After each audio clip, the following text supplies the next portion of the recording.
Welcome back to another Delusion dev diary. We've added a bunch of content to the game over the past couple of months, including the player house system, blocking and parrying, and a brand new map. So, I'd like to go over each of these things in turn, and give a bit of insight into their development. The new player housing system is definitely a big addition to the game. The DreadXP team were particularly enthusiastic about the idea of customizable dwellings, so the idea grew from giving the player a small, humble house to an opulent manor. Thornwood Manor, as it came to be called, can be purchased from the hallowed town council building, though the player is warned there may be something amiss with the property. While it starts as a ruin, the player can upgrade it and build entirely new annexes and, when furnished, it can be decorated with a variety of trophies and artworks as well. The system is inspired by a few things.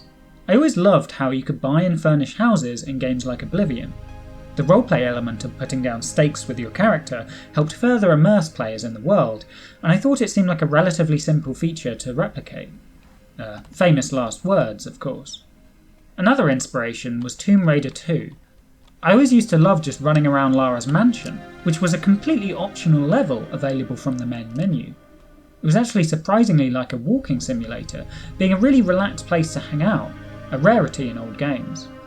I don't know if anyone remembers, but there was a hidden switch in the garden that opened Lara's secret basement. I absolutely love stuff like this, so I wanted to capture something similar. So I combined these ideas into a level which contained a manor structure, but also these erroneous nooks and crannies, such as the mine, the chapel, and the cave, which become accessible as you upgrade the place. Each of these areas contains a key item which will help you unlock a strange statue in the basement, and ultimately solve the mystery of why you've been having such troubled dreams of late. Of course, Thornwood Manor is very expensive for the player to upgrade, as it's supposed to be something you come back to as you progress through the game, so very few players will be able to fully upgrade it in this stage of early access. So, in the most recent patch, we also added a smaller player house to Sepulchre. This one is much more affordable than the manor, though it can still be upgraded, furnished and decorated in a number of styles. I particularly like the small garden that overlooks the distant mausoleum. Another new addition is the ability to block and parry. Blocking will deflect an enemy attack at the cost of stamina and a small portion of health, while successfully timing a parry will completely negate all damage and leave you with a valuable opening to counterattack. This was a long time coming, and I think it really adds a new layer of strategy to combat.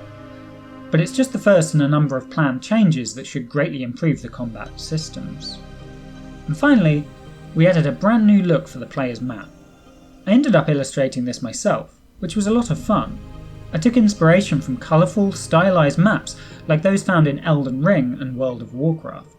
I think the slightly cartoony style here actually really helps to make the terrain easily readable for players.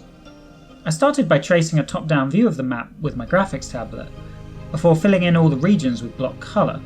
From there it was pretty easy to add texture and detail, and finally I added these chunky landmark icons for key locations. Along with the new art, there are a couple of NPCs who have appeared in the game world. The Endless region now has its own Erudite Academy cartographer who will accept your cartography charts for coin, and there's a rather lost old man who will give the player well-needed hints as to how they can obtain the map in the first place. So that about wraps up the game's recent changes. In the months ahead, we're going to refocus our efforts on a number of key things: improving the combat and open world challenges, fleshing out the main quest, and finally, making the Clockwork Kingdom. And that's it from me. Thanks for tuning in, and I'll see you next time.